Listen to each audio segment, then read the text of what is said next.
ngasi gi video se somna trading tawbode yamna interesting oiba duga serious saba hai tare ko ai trader am oiba matam da ai mai pak ta yade kan yam kanna huna jaba mi moi taragadi loiba pau yengbiu aduga asum bitta sum tawrine ta di khangdre ko yeng da su kasu kai deba maram di haiba ngasi aina takadriba ngasi video si takadoi se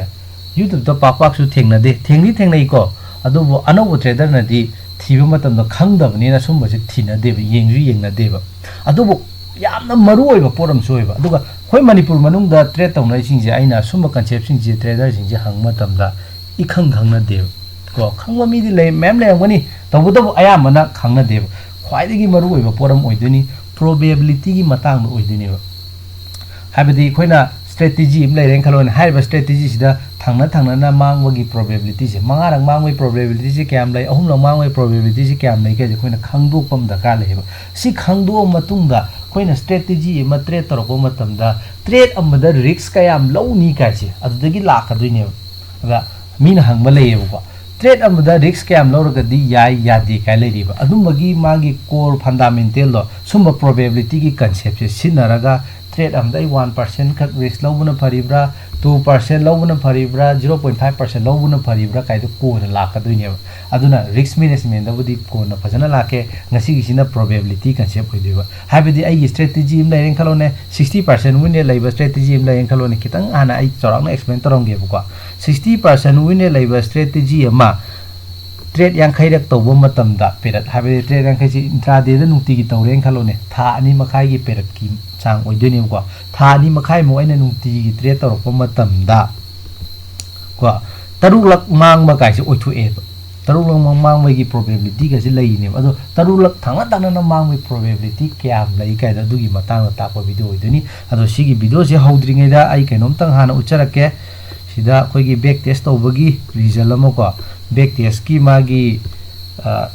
kano se hai tare back test si sinaraga aina explain tawdagadi nuai da ba du duna aina sida loina uthoga leirabani photo ni aina screenshot tawraga ko da sigi strategy je option buying gi strategy ni sida aina amasu uli si sina option selling gi intraday ngatene ko sina option selling gi strategy ni sina option buying gi ko option buying gi sida itake hariba strategy chigi makhada sida leiba mayam se ai kitang explain tarongge somna interest am laita ga de ina sina video se loibau yeng view skip taw da video ko tam explain taw da ya da baine baina explain tam tor ka doise ada 2019 dagina 2022 fawda aina back test taw to e ada 2019 dagina 2022 da hariba strategy don magi strategy dugi niom da niti niom chumna sum tawba matam da overall profit se lupa lakh taret ki mea profit oye sahi amma ani ahum mari sida ko aduga trade china nungti gi phangde ko trade se 2019 dagina 2022 phau sida trade sambri phade nungti gi phangde ba hari ba trading strategy se aduga sum yengsi win rate se 34% khap oye 34% ai di khoina trade se chama tawu matam da trade kunthra mari gi sang khak ka bo ado yengo trade 374 ni ado si 34% oita trade kam karam bani o chana patok charo ko habedi loss oibe probability ni hele habedi loss oibe gi probability se 65% ne win ne si yamna neme sida ida lai se aduga kai no yengi si ko aduga sida yauri se average loss on losing trade ai se ada mang manumita changsat lupa kya mangi sangsat average ta ko average hotok ta ya da bai tar haidi kitang mang manumi su yauri khare hena mang manumi su yauri tawda boina sidagi di hena manghal loi gena madi thamdoi ne ba ado aside lupa lising ani degi hena manghal lo gen thamme ba hai ba strategy da ko ado lising yau ani yau da bi da khatang lising am changa khak manga to khib su yauri ba aduna average holok matam da lising am ga satre yang khai gi sang da mangi trade amada gyan ta ne aduga tungma matam da di tungma profit lakko matam da di nearly 9k gi maya da tunge lupa lising mapan gi maya tunge adu ta di yona poba na khaji katang tungbu na mayam tawbu bu pak ti tung de ba hari pos maram di 34% khatane ba mai witness ko aduga risk reward che 1:5 ki maya pi abidi aina lupa lising ama risk lawu matam da lupa sama gi maya tungbu gi mong da lai hai tar gyan da ne aduga हाइरिबा trade से profitable ओइको overall profit से लुपा लाख तरह की मैं फंगी brokerage charge खाइदोक तबिनी ब्रोकरेज साम को चार्ज साम को वैसी की ट्रेड सिदा ब्रोकरेज चार्ज सही मदद लुपा लिसिंग तरे निपान मुतंग ओइनी याम ओइबा लेग अम खतनीना अदुगा average profit on profit per trade आइजे एवरेज प्रॉफिट पर ट्रेड आइजे हाइबदी खोइना ट्रेड से सुम तोरपो मतमदा मांग तोंग चतुनी 34% खतनीने मांग ने याम ओइदुनी बदु मरक मक तोंग हाइदुनी अदुगा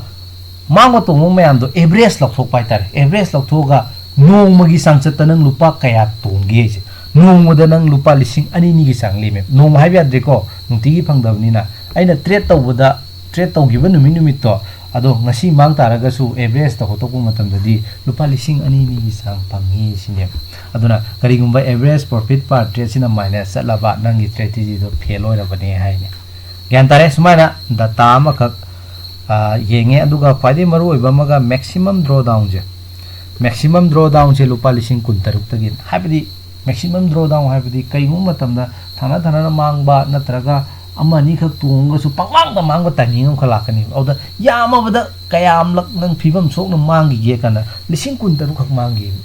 हाइबदी ड्रॉ डाउन याम दे हाइबा स्ट्रेटजी ग्यान ने अदा आइना हाइदिंग सिदि अतै न तब मेन पॉइंट जे 34% खतने बा मागी विन रेट हाइबदी अदुके मतिक नेमे तोइना पो बाय तारे पोदना सम लैबा हाइबा स्ट्रेटजी जे अदुबो थागी येंगबो मतमददी थागी ओइना पाथो मतमददी योने 2019 जिदा 2019 दगी येंगसेबको आई केनो मता के तबनी मुना ताबियु को असुंब कंसे मैम जे खंगद्रगदी यारोइदबा 2019 दा थानी खतने फेब्रुवारी गा जुलाई गा खतने मांगिस अतै दि लोइ तोंगे अदा सेप्टेम्बर था 86000 तोंग यावि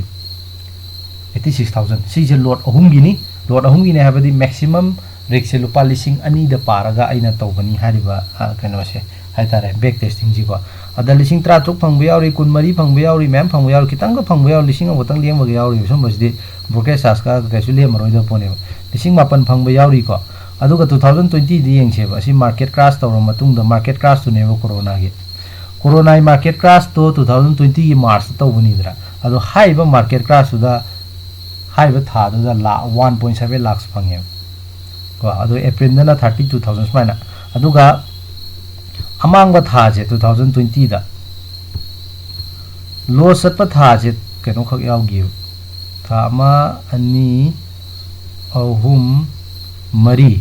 था तरुक की मनुंग दा था मरी दी माइनस चले हाइबा स्ट्रेटजी तो मतम दा अदुबु 2020 की ओवरऑल प्रॉफिट ये मतम दा लुपा लाख अनि की मैं लेमे को अदुगा 2019 दा सु ला अनि की मैं लेमे दुगा 2021 दे येंगसे 2021 दा था अहुम का माइनस चले लिसिंग निफु एन तोंग यावरि लिसिंग 53 तोंग यावरि को लिसिंग कुन तोंग यावरि अदुगा 2020 की 21 की रिटर्न जे 1.5 लाख ले अदुगा हनक सही की रिटर्न जे दुगा सिगी जिदा सेप्टेम्बर की हाप्त्री को सेप्टेम्बर लिसिंग 13 मु तोंग मने से अदो हनक सही की 2022 की रिजल्ट जिदा हाइ तारे को 2022 जिदा ला मगा लिसिंग 13 मंगा मु तोंगे अदुगा अप्रैल था खतने में पैसा मांगिस अतै दी पैसा लोइन तोंगे ज्ञान तारे सुमाइना स्ट्रेटजी है बसे असोइना विन रेट से सुकी मतिक नियम तारगा सु ट्रेड से अखोइना थागी मैम तौरप मतमददी अमु तोंबदा मैम तोंगने थागी यंथोक मतमददी कनो तौदे हाइदी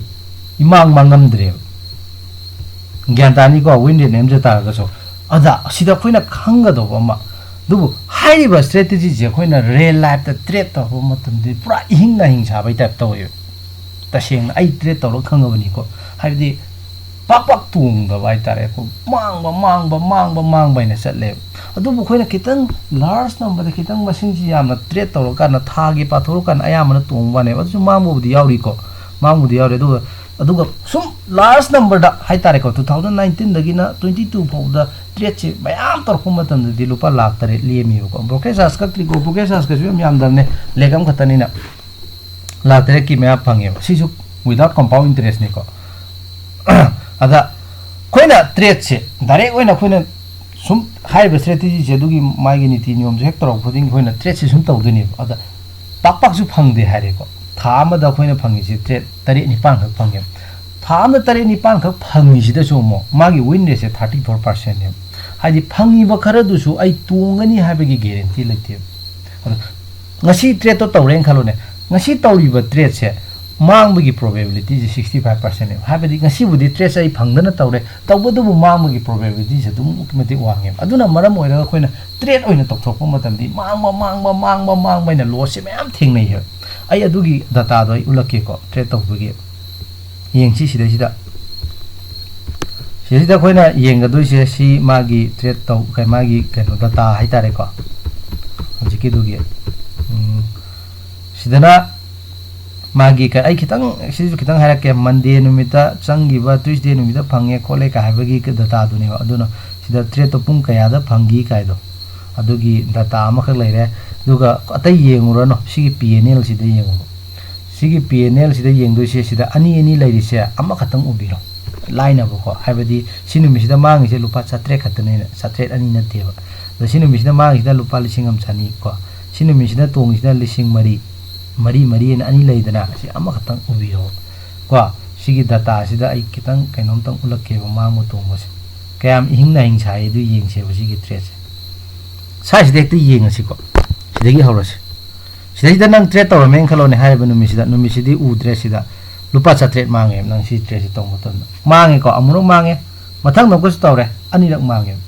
mathang nang ko tawre lupa 100 mange ohum lak sure mathang da 2,000 mange ohum mari rak sure mathang da lupa 1,000 mange manga rak sure amko su trade tawre tarulak 3 lak ko 3 lak thana mange sidi on trade somdana chahi gi yeng pa matam dadi chahi gi yeng pa matam de lupa lakh 3 tonge na hairiba aduga tha gi hotor pa matam da su mang ma khara budi yawe adu ayam mana tongo chatle bu ko tha am da lupa 3 tongo ni hu tong mem yawe bu ko adu bu khoina trade oina changu ga taw matam dadi kariu matam da hing na hing sa mem yawe haibadi mang ba ina sat pai ta loss na pamang na mang mo mem yawe ba sikata na ti ko mayam ni ko ai na mang mo khatang khalak poi niyam gane ba marak ta mang mo mayam mo yawe bu ko kari no ne yeng se ba sa jida yeng sa da jiyo sida jiyo mo loss na kya rak niyo pare yeng sana loss ne lak pagi magi san sam na ye gyantar ne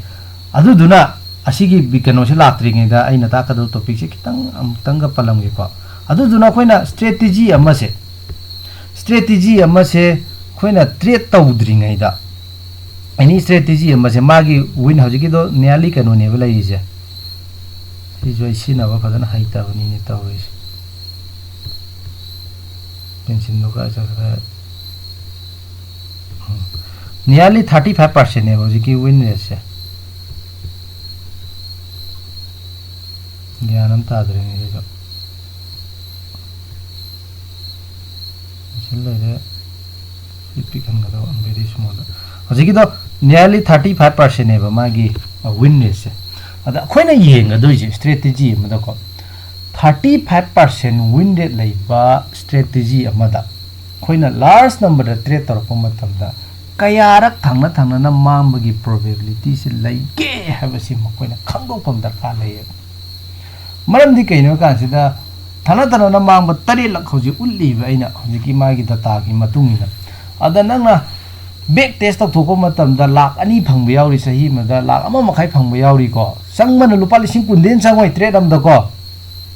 trade ama lot ahum ne bai taw do se lot ahum taw da 10 kun tha de na sangoi ba kai kuma tam 10 fu ga sang pa suai ko aya mana 10 tra pan kun sai gi maya da lo sang ye ba hai lupa trade am da lupa 10 tra pan khak sina raga chahim da lupa la ani ta gi ne adai da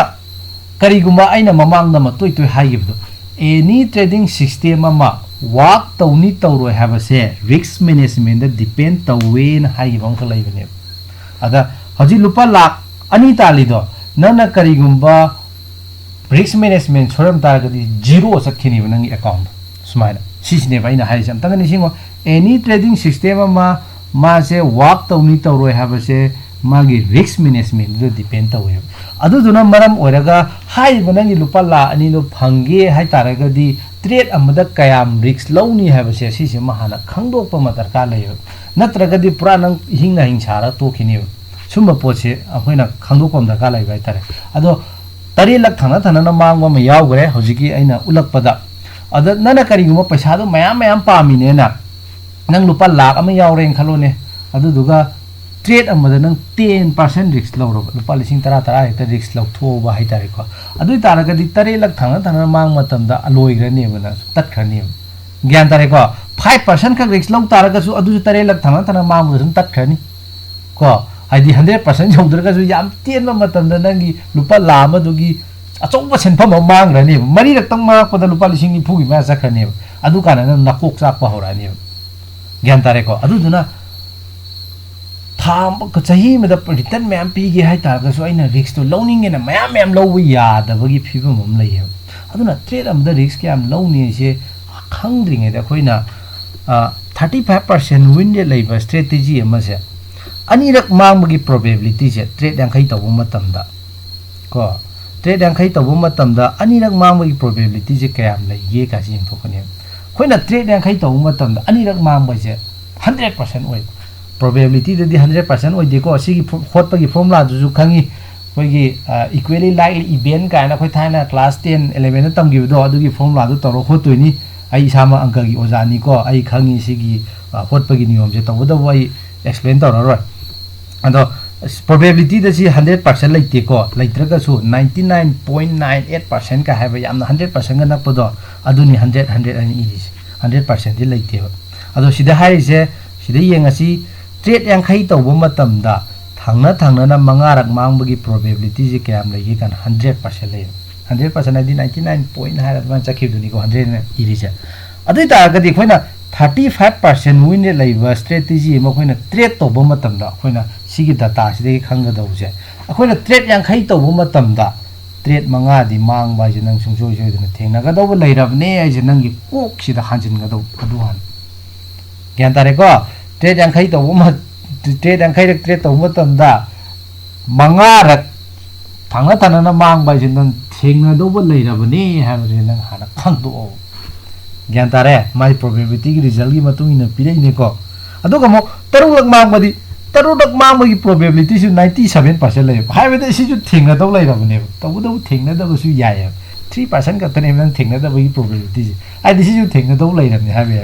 अदुगा 3 lakh थाना मांगबदी trade यांखै तौ मतम असिसु nearly 90% ने सिजु नंग थेंनादौ लैरबगुमने अदुगा 9 लाख थाना मांगबगी probability सु यामी trade यांखै तौ मतमदा अदुगा 9 लाख थाना मांगबगी प्रोबेबिलिटी सु यामी 10 लाख थाना मांगबगी प्रोबेबिलिटी सु सुम यामी ज्ञान तारेको नियम याम सुदैजि सुम नेम थरकदोनि 13 लाख थाना मांगबगी प्रोबेबिलिटी दि हारगा सिसु 30% ने लैदि लैये 13 थाना मांगबगी प्रोबेबिलिटी अदुइ तारगदि हाइरिबा स्ट्रेटेजी सिदा नंगना 3% का रिस्क लौर ट्रेड तौबदो मदु यारोइत्रि मरमदि 10 लाख थाना 13 लाख थाना ट्रेड यांखै खक तौबगी वारिनि को हारिसे ट्रेड यांखै तौ मतम 10 लाख थाना मांगबगी चांस फाव लैरिबा 13 लाख थाना मांगबगी 23 लाख थाना मांगबगी प्रोबेबिलिटी सु लैदुनि को पिक्चर तारगसु अदुना सिगी डाटा सिगी मतुंगिना अखोइना लौनिंग ब रिस्क त लौरगा ट्रेड तौबसि याद्रि हाबदि लुपा लिसिंग कुन खक याव तारगसु लिसिंग कुन खक यावरगा सिगी ट्रेड से तौबा यारोइद्रि अदुना हाइबा ट्रेड से अखोइना अइना तौबा मतमदा 1% ने रिस्क लौदे 0.5% और 1% माइ तंजागी मतुंगिना को 0.5% लौबसु यावी 1% लौबसु 1% दा हारगे अदुइ मतांदुना वीडियो अमदा लाखरगे ट्रेड अमदा अइना 1% दगी हेना रिस्क लौद्रिसे 1% सिबो यामलबनी पैसा यामदबनी लुपा लानी हुम यावदो 1% लुपा लाख कुन कुंथ्रागा याव तारगदि 0.5% दे लौरोइदबा पैसागी मतुंगि इल्लेबा अदो करिगी दमकता ट्रेड अमदा 1% देना रिस्क लौद्रिनो हाइ तारगदि थांना 13 मांगबगी 13 रक मांगबगी प्रोबेबिलिटी सु लैयो 23 रक मांगबसु ओइथोय ट्रेड यांखैदनी को येंगिसे अदुबो खोइना ट्रेड लिसिंग द तौ तारगदि थांना 15 रक मांगबगी प्रोबेबिलिटी सु सुम यामे अदुगा सही मरी मंगा की बैक टेस्टिंग सिदा 19 lakh मांगमा यावरे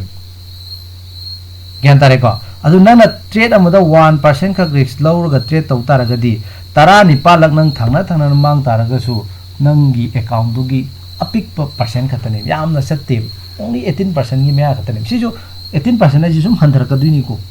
ani mai 1% 1% no hatar ko ado sum chawana handar da bagi bap ta pu ma tan da 18% khatane chattoi aduga tammangam de ko probability da di thangna tanana yang khairang mang su thorok pa yai ko adu yang khairang mang mai probability di nearly 0 gi mea budi chakrani ko thangna tanana mang mai probability je 0 oiroi 0 point hara adumai sakhi do wa haitare magi niyom mi matungina sumbagi thanga tanani yang khairang mang mai probability di yamna di nem bani ba adu yam nem taraga thore ena khalase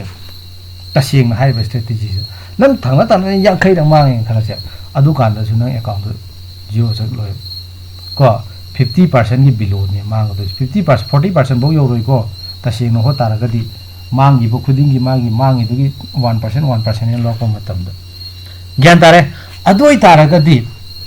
हाइरिबा system से नंग risk management से लगा trade तौब तारगदी सुसोई सोइदना नंग पैसा तोंगदब trading system अम ओहले दुगा same system सिदा नंग risk management से थुगाई तारगदी ट्रेड अमदा 4% 5% ने लौदु तारगदी हयंवाई बेरा कागदब मोंग खलाए ग्यान तारे सिदा आइना हाइनिंग जे कइनो कांदा एनी सिस्टम खुदिमक्ता रिस्क मैनेजमेंट से फेल होई तारगदी बेरा कादोइनेबा अदुगी फेल होइबगी स्पोट तो सिदा मागी प्रोबेबिलिटी सिना उत्पाइ थारे फरे को सिजना 35% विन रेट किनि दना अदुगा कइनो द मु येंगसी 60% विन रेट लैबा स्ट्रेटजी इम लैरें खलसे 60% विन रेट लैबा स्ट्रेटजी सिदा दि ट्रेड यांखै तो मतमदा अनिरक मांगै प्रोबेबिलिटी जे फजना वांगे अहुमलक मांगै प्रोबेबिलिटी जो वांगे मरिरक मांगै प्रोबेबिलिटी जो वांगे अदुगा मंगारक तरुलक तरेलक हायगा निपालक मांगै प्रोबेबिलिटी से लैदी लैको मांग पसु याय को मांग अजुम लास्ट नंबर ट्रेड तौदे निपालक का जुम थेंगना कदुनी को अदु यामदि नेमे याम तांग थोपोये अदुना नना करिगुम नंग स्ट्रेटजी सिना 60% विन रेट लैतारगदी 1% ट्रेड अमदा 1% रिस्क लौबगी महुत्ता को 1% रिस्क लौबगी महुत्ता 2% फाव हाइगलग रिस्क लौबदा कैसु काइदे ग्यान तारे को अदुना सिगी चासे स्क्रीनशॉट लौब्रा करिनो येंगो इंटरनेट तसु सिगी से प्रोबेबिलिटी ऑफ x कायना सि थारि मैम जे सि चमनन थारो इंटरनेट तसु मैम फंगमनी को अदुगा सिगी मतुंगिना नंगी स्ट्रेटजी दो कयाम विन रेट लैबनो येंगो अदुगा नंगना ट्रेड यांखै रक तौबो मतमदा ट्रेड यांखै इंट्राडे दा नुतिगी तौ तादि था अनि मखाइनी को था अनि मखाइ सि मनुंग सिदा थांना मंगारक मांगबगी प्रोबेबिलिटी से कयाम लैगे का सिंग थो ग्यान तारे अदु सि खंगबगी काना बाइ तारगदी आई हाइरिबा स्ट्रेटजी से 35% विन रेट लैबा स्ट्रेटजी से थांना ट्रेड यांखै तौ मतमदा मापलक मांगबगी प्रोबेबिलिटी से 59% लैय हाबदी मापलक मांगबगी प्रोबेबिलिटी से तो की मतिक वांगे अदुना ट्रेड यांखै रक तौबो मतमदा मापलक मांगब थेंगनारे खलसे थेंगना तारगसु आई कैम खंदे मसिदी हौनबने खल्ले अदुना थोरक्त्रिङैदा हाना खंदोक पाइतारे अदुदुना वो मरम ओइरगा रिक्स आई नेम लौइने ग्यान तारे अदुना आइना ngasi tai side tai nate strategy ama se thang trade yankhai tawbo matamda thangna anirang mangmoi probability kyam lai ohung mang probability kyam lai je koi hana yenga khangdokpa ma darka lai ye sini ग्यान तारे अदुना त्रगदी दशा ma'am ताबसु याय अदुने थंगा मांगी ma'am से जो ngasi gi thagatri ko ngasi ju mangmane ai ji da sum thagatpane नाने मांगीदना सिजु मांगी के सुकाइदे नान लिसिंग ट्राइन दोइ तोंग जुम थागत्रेको तोंगाना मुं खगयाम तोंग लोरा अदो सिदा अमजु मांगी ngasi थागत्रि आई काउदन ngasi जु लिसिंग अमगा सहुम चनी द सहुम खरा मांगमनी दुगा स्माइना मांगीना अदो के सुकाइदे मरमदी असि थांना मांगी हाइदुना सु आई स्ट्रेटजी दो लंगथोमगा चेंदेबा मरमदी कइगिनो काना थांना मांग तारगसु आइना लार्ज नंबर द ट्रेड तौमतन पैसा लेंगदो पोरम ओय दुगा डाटा गी मतुंगिना खोइना लाइव ट्रेड ओइना तोरको मतमदि मसिन नुआइबा थबमदि ओइदेबा तोइ मांग बाइबसि दुगा कनागुमा मी खरा मदि आइना हाइबा स्ट्रेटजी तौओइना ताक तारगसु खरा तौरम सम चेनग्रे बाइ अस मांग द मांगे नंग स्ट्रेटजी दि हायगा सिदि जुम येंसिको पैसा जे कमाइ तोंगे सि येंसिबा साइदा सिदा मांगिनी मांगुदा लुपा 4 मांगे को साइदि हरोगे लुपा mang matam lupa lising mangba satruk mangba lising chanipan mangba chatret mangba adu tung matam lising nipan tung amung tung matam da phakpai tar adai chatret tungba chanipan tungba lising mangba chatret mangba haiba chanipan mangba lising mangba lising ani mangba adagi kaigu matam da ai gidi target thamde ko adu na kitang tungba su yawi ko market to high legi lising chatruk yam deba adai lising ahum khaktang tungba su yawi chahum mangba changwa mangba adumai mang mayam jo mang je umandana pin mani ko tre to matam da to mang mayam je karak thang gre ngasai thang mang ba tare lak ni palang mang moi probability jo si lai ka do hi thorai ji ni urba mang ba mang ko mang e duga to ko matam ni lising mapan to to sida mang gi mayam do phane manjile kitang mang maswai ko aidi mang basni heman gi duna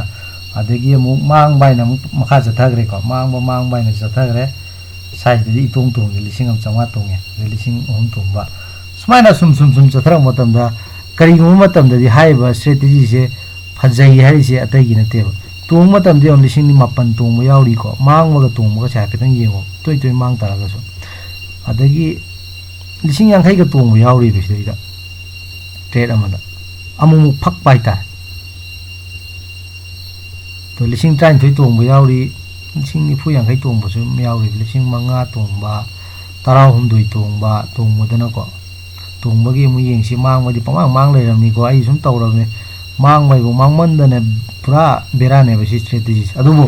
mang a ju ai kem da ka leite maram dai na risk management tok tok kar bani adu ga hojiki cha tu gi matung ni na kaya ra kung mang ba ai je na loina thidok ta loi ga bani lising kun ga mari tong mang ba yaw tong ba yauri ko aduga sida lising mari ka mangai je magi premium do wang khalak pe ne si timing dana lo to hantara lising ani da hantan ga dine habidi lising ai ye apa madugi matung ina hai tare ko lising ani dan ta lupa lak ani yaw ta de lising ani khatang risk lo do aduma na sem ga do ni adegi sida lising trampan tong ba yauri adegi lising train thoi tong ba yauri mari tong ba sumaina tong ma tong dana khara ka tong ba lising kun tong ba yauri ada sih lising kuntung ya ori si thamai manung je lising kuntung ba anya ko humna kan not pe yaw yo adu kan ne paisa si kan ta ris duga de yeng si gi data gi matung ina to maximum profit in single trade che lupa lising 94000 tong yaw we ngan tare ko ado sumai 94000 tong je pak ti yaw roi ado amu khak yaw gre hai ba kai no si ai single trade lupa lising ani fa risk law matam da 94000 tong ba oi thwe duga lising kun tong bodi tong matam da sum yawe tha amani sida lising kun tong bodi hadi 1:10 ga risk reward duga hanaki tha sida september tha da sida september tha gi report bodi yaudre september tha da trade amada risk reward 1:18 gi me phang ba yaura bane sumai tong matam da mem tong aduduna khoina strategy ma phajade ha ba se khoina back test tok tho khangi aduga back test tok tho matung da khoina win rate si yengani win rate si yengaba matung da win rate tu gi matung ina khoina risk kayam lowni ha ba se adu sida lep ka doba adu duga khoina hana ai gi strategy sina kari gumba yamna nemba risk kano se mai win rate si yam nemen khalone win rate yam nem tara ka di thangna na mayam lak mang ba ji thengna do leiram ne ha ba se khoi kok sida hanjen dhammo adu ju kayam thengna do leiram me je si 100% ka uro na sai bawa ko thangna na trade yang khai tong matam da ni palak ning trade yang khai rak tong matam da ni palak sungsoi dana mang ba ji thengna do leiram ne adu thengna ra ka su ai yare na muk ga lai ga do kari gi damak ta yare na muk lai no kan ai risk management to sigi mong si dai na muk lai ga do adu thangna na mayam mang ta su kai gi damak ta hai strategy do nang strategy na trade to no hai tar ga di tong matam do chenjao tong ye adu gi damak ne gyan da ne sigi report si yengo nang 60% win rate laibra 70% 50% hai tare 50% win rate lai ta ju thangna na tare lang ma moi probability se 29% ne hoi papak ti thora roi tare lang ma mo kai du di trade ang kai to bu do ko probability ni mi sina di to bu da bu taru lo ma moi probability 50% lai thora po su ye